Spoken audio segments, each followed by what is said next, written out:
Floridians on the rise, the governor is taking an active role in helping Floridians fight the battle of the bulge. Capitol Update's Gheni Platenburg has more on this story. The Governor's Council on Physical Fitness gathered for their 6th meeting since their inception in March 2007. During the meeting, 2 bills from the 2008 legislative session were discussed. The first bill was House Bill 623, which expands the school breakfast program to include middle and high school students. And the second was Senate Bill 610, which mandates 1 class period of physical education a day for 1 semester of each year for students in grades 6 through 8. Senate bill sponsor Lee Constantine says the bill will improve both the physical and mental health of students. The more physical activity they have, the more mental activity they have when they get back into the classroom. Also, it cuts down on unruly activity because you're giving them an outlet. Governor Chris signed the bill into law earlier this week. However, some council members worry that loopholes in the bill could lessen its effectiveness. This is a wonderful first step. However, the bill is full of voucher opt-outs, so any child can opt out with a parent's note.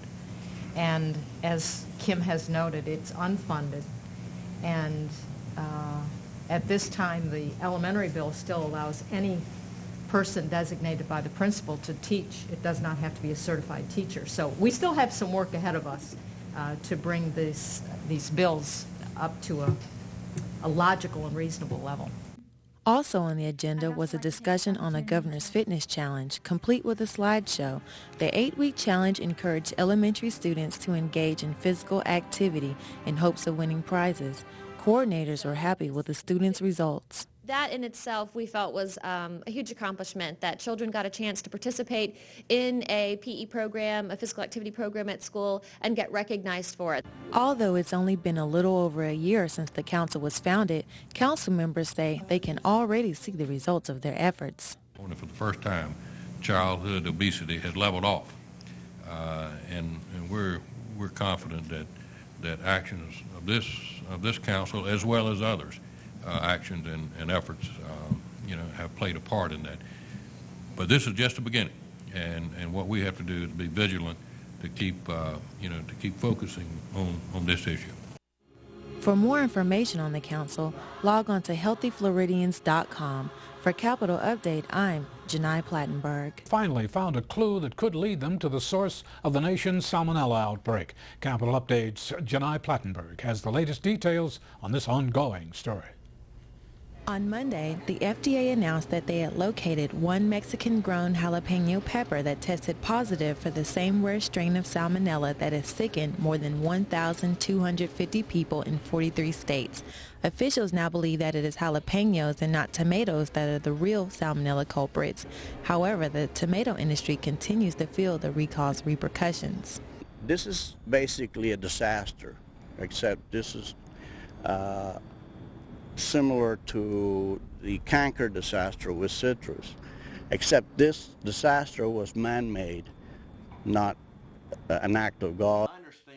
Next week, Florida's Department of Agriculture and Consumer Services Commissioner Charles Bronson will discuss the salmonella situation with U.S. congressmen. We're going before a subcommittee of the House on energy and food and energy subcommittee. And we're going to talk about the whole issue, how we do our program, why we were very confident, why there were, while all this was going on, there were no sicknesses all throughout the South. Retailers such as New Leaf Market in Tallahassee say that back-to-back recalls of tomatoes and jalapeno peppers have resulted in significant financial losses as well as a decline in consumer confidence. I do see consumer confidence going down. I don't think it's been drastic. I think everyone is staying informed and staying aware of the situation. I think that it will go up when we receive faster information, quicker response time, and more specific information about where the contamination is occurring. Some consumers are going the extra mile to ensure they are consuming safe produce. I might do more of what I do now and to seek out the farmers themselves. Since I live out in the country, I might, and I'm retired and I have the time, I'd go try to seek out local farmers and get to know them and see how they raise their products. Jalapeno growers are not expected to suffer the same financial losses experienced by the tomato industry, which is an estimated $250 million. The jalapeno industry is so small. Most of our jalapeno consumed in this country is imported. I would say 98%. And there are no large growers, so they have no organization, they have no representation. And if somebody lost a jalapeno crop, maybe he lost $10,000. For now, consumers should avoid eating raw jalapenos and any products that are made from them, such as salsa. For Capital Update, I'm Gheni Platenburg. Agriculture and Consumer Services is reminding Floridians to include their pets and other animals when making evacuation plans. Capital Update's Gheni Platenburg has more on this story. In the event that a disaster occurs, it is important to have an emergency preparedness plan in place for all members of the family, including pets. This means either making preparations for your animal to travel to safety along with the family or making arrangements to take them to an emergency animal shelter. Unfortunately, due to some of the old training, it was leave your pet behind, put it in a closet, put it in a bathroom, give it food and water, and leave it behind. And we had to overcome that. Now it's take them with you. They're part of your family. They're your responsibility. Take the proper precautions. Make them part of your family plan. And when you leave, they leave. What we would encourage folks to do is to look ahead to where they think they might go, and again, make their own personal evacuation plan. To look ahead to hotels that they may be going to find a place that would accept pets in the hotel that they're going to, or to find family members that they can accept pets that they're going to, or even to look around at the different shelters that were designed for people that will accept pets in. For people who own multiple large animals, such as cows and horses, transportation can be more complicated. Horse owners may be forced to make difficult decisions about which beloved horses to bring along and which ones to leave behind. Take the young and the sick first. So if it's a wildfire, the horses that have breathing problems, which is COPD, it's kind of related to human asthma for people that don't know about horses. Consider that as your first line. Then you have to consider you're taking your more valuable horses. The state government created the Animal Relocator Program in an attempt to help people who have had to leave their equine or livestock behind. There definitely are some that are left behind. That's actually one of the reasons why Florida implemented the CHIP program that the government subsidized. That way, in case ones were left behind, like in the hurricanes in past years, and then the fences got blown over or trees fell on them and the horses escaped, it was a way to recognize and identify the horses that had and return them to their owners. The state's Division of Animal Industry has taken an active role in helping to keep animals safe in emergency situations. This includes creating a website that lists pet-friendly lodging, animal shelters, items to have in your pet's disaster kit, and other emergency management tips. You can check out the site by logging on to doacs.state.fl.us.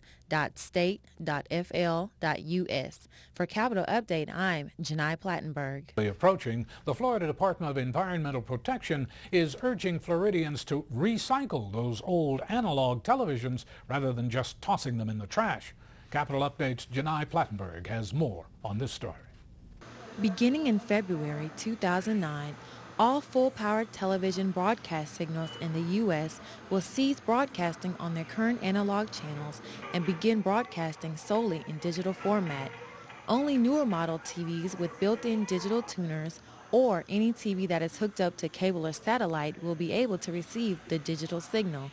DEP is encouraging households planning on purchasing digital-ready televisions to recycle their old analog sets because of their large amount of reusable parts. Everything in a television or electronics can be recycled. The new TVs are plastic. Those plastics can be recycled. The cathode ray tube or the glass picture tube can be recycled. All the cords and wires inside are out of copper. They can be recycled, as well as the circuit boards and the printed wiring boards, mostly copper. And so everything really can be recycled. Raul Clark with the Department of Environmental Protection says failing to recycle televisions can send the environment into a domino effect. Without recycling the plastics, we'd have to use oil and to make new plastics without that copper that's being recycled from them. We'd have to mine copper without the lead that's recycled from electronics. We'd have to actually mine more of the ore. Mining uses more energy, causes more greenhouse gases than recycling does. So we've actually lost resources and we've used more energy and created more pollution when we throw things away instead of recycling them. Some electronics recyclers estimate that 1 in 4 households will discard at least one television as a result of the digital conversion. If that happens, Florida could see almost 2 million televisions recycled in the next few years. Local recyclers say the influx of TVs being dropped off at their facilities has already begun. 10 to 15 a day, but we can fill up 2 to 3 of these every other day. People who are not ready to part ways with their old analog televisions can purchase a digital to analog converter box. The federal government is offering $40 vouchers to households to help defray the cost of purchasing these boxes, which typically sell for $60 and up and can be found at most major electronics stores. To find out more about these vouchers, log on to dtv.gov, or to find a TV recycling facility near you, go to DEP's website. For Capital Update, I'm Gheni Platenburg. Thieves. Capital Update's Gheni Platenburg has more details on this growing crime. A water hose, a chair, and a gas can.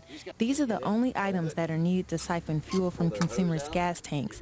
Statewide, thousands of gallons of gasoline and diesel have been stolen from thieves siphoning fuel from cars, trucks, golf carts, tractors, and just about anything else that uses or stores gas. We're seeing anecdotal evidence both on the personal level where people's personal vehicles are being burglarized for gasoline, as well as we're seeing gas thefts from organized rings at gas stations, agricultural operations, and others. There's no question whenever a commodity price rises, you have thieves and other people who would exploit the situation. Bob Sullivan, owner of Bob's Auto Repair in Tallahassee, says siphoning is just one of the many methods thieves are using to pilfer fuel. What they're doing also is putting pans underneath the cars and knocking holes in the gas tanks. And he says while the thieves are underneath their vehicles stealing gas, they're also causing damage that is costly to repair. They're actually going around with saws and cutting off the catalytic converters out from underneath your cars. Those will range anywhere from $250 to $1,500 to replace. Many people agree that higher gas prices are the driving force behind these crimes.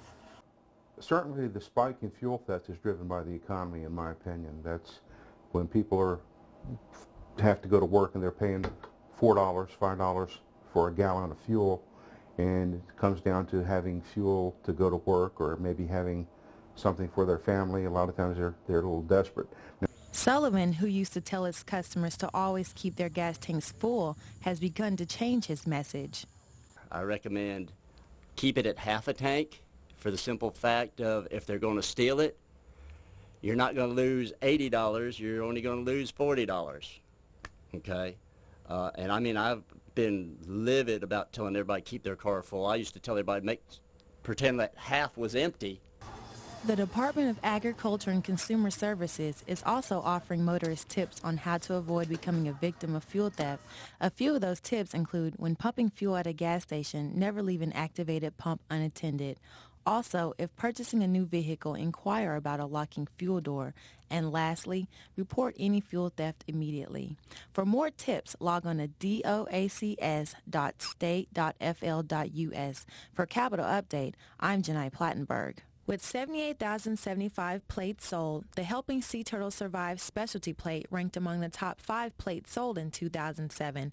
And so far this year, they seem to be just as popular, having already sold 1,700 plates. This is just one of many plates whose popularity has carried over to 2008.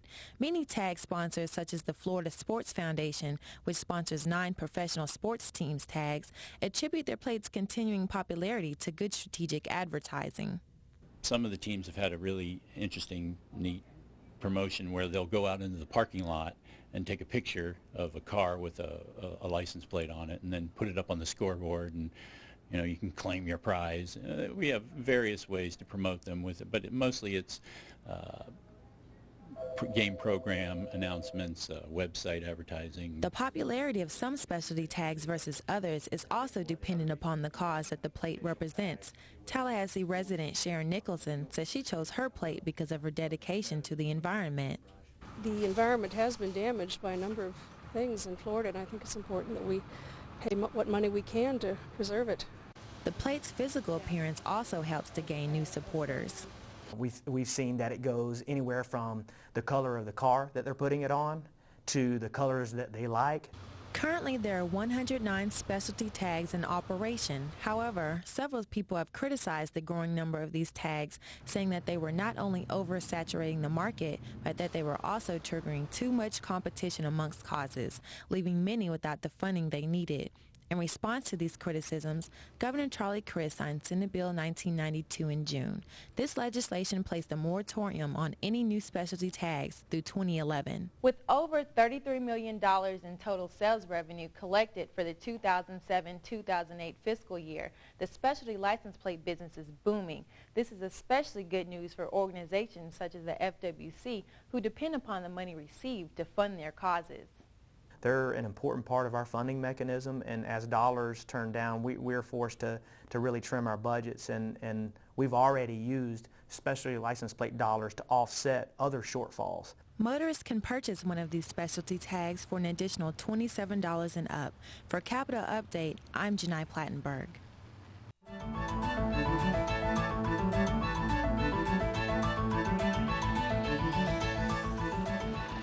In 2005, more than 6,200 veterans committed suicide, prompting the creation of the Soldier Suicide Hotline. Since the hotline began operating in 2007, soldiers from all over the U.S. have called in seeking help. During the program's first 6 months, Florida had 1,250 callers, putting the Sunshine State among the top 4 states with the highest call volumes. In terms of suicide in the military population, it has been an issue, a long-standing issue. A recent study found that nearly 20% of the soldiers who served in Iraq and Afghanistan currently suffer from major depression or post-traumatic stress disorder, otherwise known as PTSD, both of which are leading causes of suicide among soldiers. There is a relationship between PTSD and suicide, and the issue is that PTSD frequently has comorbid diagnosis with it, which typically would be depression and alcohol abuse. So if you have someone who's suffering from PTSD, sometimes they're depressed as well, and they're utilizing alcohol. And when people use alcohol, their judgment is compromised, so they engage in behavior that perhaps normally they wouldn't. Also, when people are depressed, they feel sometimes hopeless, helpless. Although the number of suicides among soldiers in the National Guard as a whole may be high, Florida's National Guard said they have only had 1 suicide over the last 5 years. They attribute this low death toll to their numerous mental health programs. We have a suicide prevention program that we have implemented to offset, and if there's issues, concerns the soldiers may have, is to get them in for that care that they need. Several other factors can cause a soldier to take his or her own life as well. All those soldiers who work with the mental health program provide fellow soldiers with tips on how to protect themselves mentally both before and after deployment. Soldiers such as Lieutenant Kelly Gorman admit that it can be hard to heed this advice when put into stressful situations. Regardless of whatever position a person has, we're all human beings, and we all have stress. The thing is, what do we do with the stress? And I would do the same things that I encourage my patients to do, as well as people that I work with in the Guard, to take very good care of yourself, to use the coping mechanisms that we have. This year, lawmakers passed several bills aimed at helping soldiers with the financial problems they may face, including House Bill 843, which provides need-based emergency financial assistance to Florida National Guardsmen and their families for up to 120 days after service members leave active duty. As part of their discussions with soldiers, counselors attempt to link the men and women in the military with services that can help meet their emotional, financial, and physical needs. If you or someone you know is a veteran who is experiencing suicidal thoughts, call the hotline at 1-800-273-TALK. All calls are free and someone is available 24/7. For WFSU TV, the Florida channel, I'm Gheni Platenburg.